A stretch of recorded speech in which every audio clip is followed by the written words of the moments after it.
Are you ready to ace this? Let's get into it. Here's our game plan for today's review session. First, the exam prep crash course. Second, trading versus P&L accounts. Third, structuring the balance sheet. And finally, the big one, Section 4, mastering accounting adjustments. Okay, let's dive right into Section 1, the exam prep crash course. So before we even think about memorizing formats or calculating depreciation, we really have to understand the fundamental why behind what we're doing. Like, why do we even prepare these statements at the end of the year? Well, the absolute golden rule of accounting is that the period to which various items of income and expenditure pertain should be coextensive with the period of account, which is a very fancy way of saying you have to match your expenses and your income to the exact year you're looking at. You can't just claim next year's rent as this year's expense. No way. This single rule is literally the reason why we have to do all those tricky adjustments at the end of your exam problem.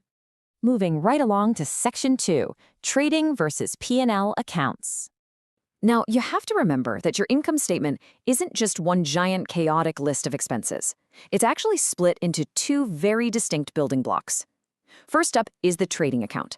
I want you to think of this as the raw mechanical engine of the business. The trading account only cares about the physical goods. That's it.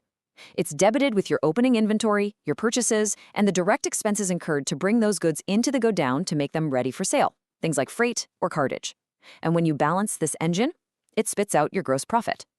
Guys, this is an absolutely crucial exam tip. Do not mix these up on your test. The trading account is strictly for direct expenses. It's about buying and selling goods, and it gives you your gross profit. On the flip side, the profit and loss account takes that gross profit and deducts all the indirect expenses. We're talking about administration, salaries, rent, depreciation, the whole shebang. The final output of the P&L is your true bottom line, the net profit. You need to rigidly separate these two concepts in your mind. So once you've successfully calculated that net profit in the P&L account, where does it go? It doesn't just vanish into thin air, right? The final piece of the P&L block, that net profit, is actually transferred directly over to the capital account. It increases the proprietor's equity. This is the bridge that perfectly connects our income statement to our next ultimate destination. Which brings us to Section 3, structuring the balance sheet. All right, we've built the engine, we've paid the administration costs, and now it's time to step back and look at the completed financial house. Notice the specific wording here. The balance sheet is a position statement. Unlike the profit and loss account, which covers a whole year of activity, the balance sheet is a snapshot. It completely freezes time to disclose the assets, liabilities, and capital on one particular date. It is literally the exact financial health of the business at midnight on the very last day of the year. Now here is a massive exam tip that so many students just overlook: the structure of the assets on your balance sheet. You really should use what's called the order of permanence.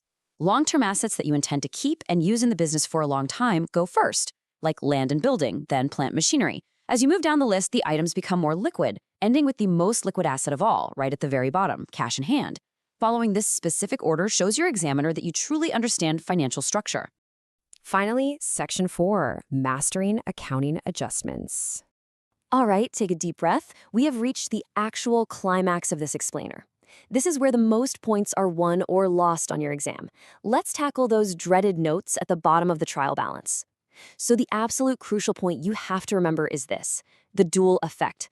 Because these adjustments are given outside of the trial balance, they haven't been recorded in the double entry system yet. So every single adjustment you do must impact both the profit and loss account and the balance sheet.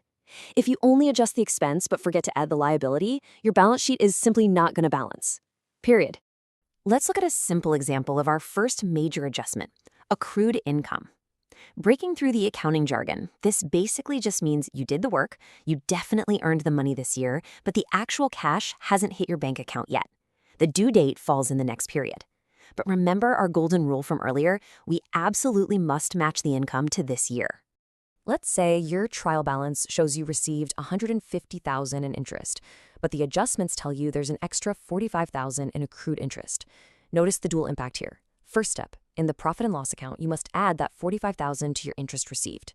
Second step, because someone still literally owes you that money, you hop over to the balance sheet and add $45,000 under your assets as accrued interest.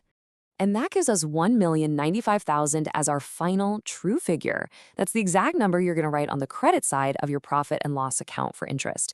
By adding that $45,000 accrued amount, you're perfectly capturing the total income earned for the current coextensive period, regardless of the cash actually received. Make sense?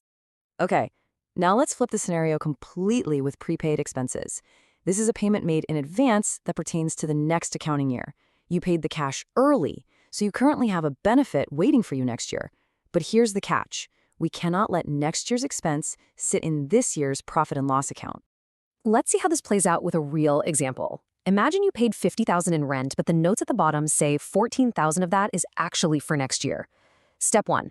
Go right to the profit and loss account and deduct $14,000 from rent paid.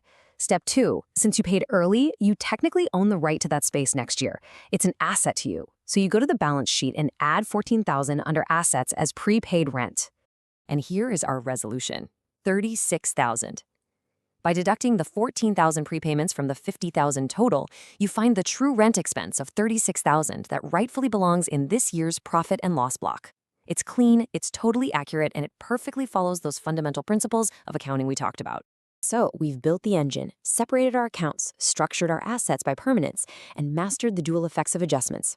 But I want to leave you with this provocative talk as you head into your exam. If you miss just one adjustment, let's say you add the accrued interest to the P&L, but completely forget to list it as an asset, does your entire financial house collapse? The answer is yes. Your balance sheet will absolutely refuse to tally. That's how beautifully and strictly intertwined these final accounts truly are. So always double-check your dual effects, build your blueprint carefully, and you are absolutely going to nail this test. Thanks so much for joining this explainer, and happy studying.